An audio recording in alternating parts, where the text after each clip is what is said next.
ഇന്നത്തെ എൻ്റെ യാത്ര എന്ന് പറയുന്നത് ഒട്ടും പ്രതീക്ഷിക്കാതെ പോകുന്നൊരു യാത്രയാണ്. അപ്പോൾ ഈ യാത്ര എന്നോടൊപ്പം എൻ്റെ അമ്മയും ഞാനുമാണ് ഉള്ളത്. അപ്പോൾ ഞങ്ങൾ രണ്ടുപേരും കൂടി ആദ്യമായിട്ട് ഒറ്റയ്ക്കൊരു യാത്ര പോകുന്നതാണ്.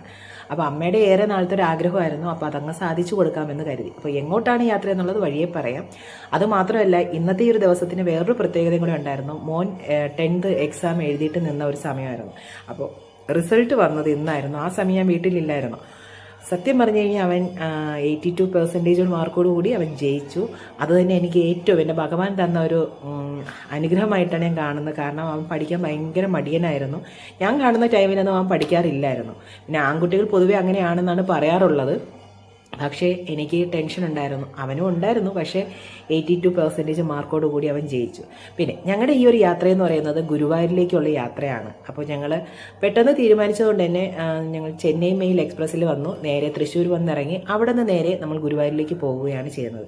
അപ്പോൾ നമ്മൾ തൃശ്ശൂർ വന്നിറങ്ങിയപ്പോൾ തന്നെ വിശന്ന് വയ്യാത്തത് കൊണ്ട് പിന്നെ ഞാനും അമ്മയും കൂടെ കയറി ഫുഡൊക്കെ കഴിച്ചു. എന്നതിന് ശേഷമാണ് നമ്മുടെ ഗുരുവായൂരിലേക്കുള്ള യാത്ര. അപ്പോൾ ബാക്കി വിശേഷം അടുത്ത വീഡിയോയിൽ ഉണ്ടായിരിക്കുന്നതായിരിക്കും.